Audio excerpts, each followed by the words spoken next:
today I'm going to go over my IBKR Lite app setup. I've always been trading on Thinkorswim, but I've been kind of slowly transitioning away from Thinkorswim ever since Schwab acquired TD Ameritrade, and I'm probably thinking to transfer over all my funds eventually. It's just kind of like a portion of it, but essentially this is going to look the exact same on either the IBKR desktop app as well as the mobile. The dimensions is just going to be a little bit different, and you might have to set it up individually themselves. They unfortunately don't sync, I'm pretty sure. But the only two tabs that I really use on here, I'm actually trading on the iPad here, is the portfolio tab and then the watch list tab. So for the portfolio tab here, you can actually change the columns here where it says instrument, change, position, P&L, market value. These can all be adjusted to how you like it. And you do this by you go to the top right, the three dots, and you go to the second option, which is manage columns here.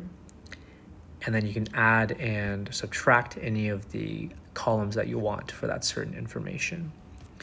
The biggest reason why I have delta and theta there is just to kind of remind myself of the contracts that I've purchased.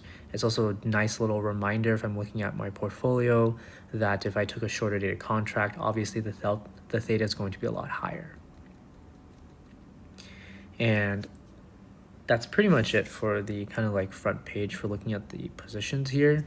Obviously, if you click on any single one of these, you can, this kind of populates here, and you're able to quickly sell, or if you want to buy more.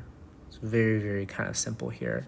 I really like to just keep it very simple, especially since the primary strategy I focus on is swing trading. So I don't need something like a turbo like on Webull to where I need sniper fast entries and sells. It's very, very just simple and easy, less stress, right? So the second tab here is going to be the watch list. And this is what I use for when I look at tickers on TradingView. Essentially, all you do is you click add financial instrument. So let's say we're really interested in, let's say CLSK, right? So all you do is you type in the ticker here, you add the stock, and it adds it to the watch list. The cool thing about IBKR is that when you click on one of the tickers, it auto-populates the options chain for you. And this is really nice because then you can easily, quickly go to the options chain so you know exactly which one you want to buy. On these columns here on the actual options chain itself, these columns can also be changed so that where you see that bid, ask, last, delta, theta, OI, and IV, those are columns that I've custom added myself. And you do that by clicking that blue blinking kind of lines next to the options chain expiration dates. Once you click that, you go to manage columns here. And then again, just a lot of certain information. If you're really interested in that, you can add them. But the ones that I really have that I really focus on is obviously just delta, theta, OI, and then IV. And what's really nice about this is that you can just say I want to buy the 690 call for February 21st on Meta. You just tap the ask here and then just go to order, and it generates the chart for the options chain itself. You can actually look at the different time frames for it. It gives you volume, and if you like kind of scroll on, you can see how many contracts were actually traded within that specific time frame as well for that specific contract. If you want to keep it super simple, you can click show fewer options. So then it's just limit order, and you just slide to transmit the order. But when I do my sells for taking profit, I really, really like this new addition they've added, which is called attached conditions and order conditions.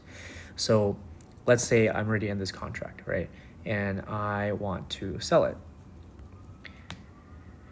So what you would do is you would click order conditions, and you click the price of, and then Meta, the underlying stock, and you can literally just adjust it. So let's say I want to sell Meta at 690.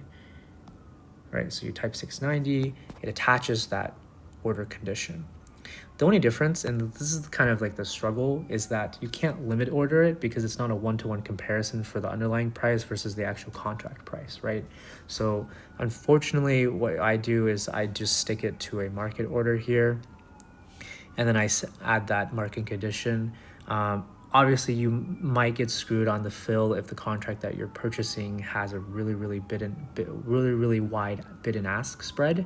But I guess the key thing is to try to not get into those contracts, because the majority of those contracts are probably not as liquid anyways to begin with, so you shouldn't be trading those contracts as much. But the other thing is that, from my experience, IBKR has filled pretty generously for these market orders with conditions that are in there. So essentially all you do is you just literally click it, transmit. It's probably not going to tell me to do it because I'm trying to sell, but essentially all you do is you slide and that transmits the order.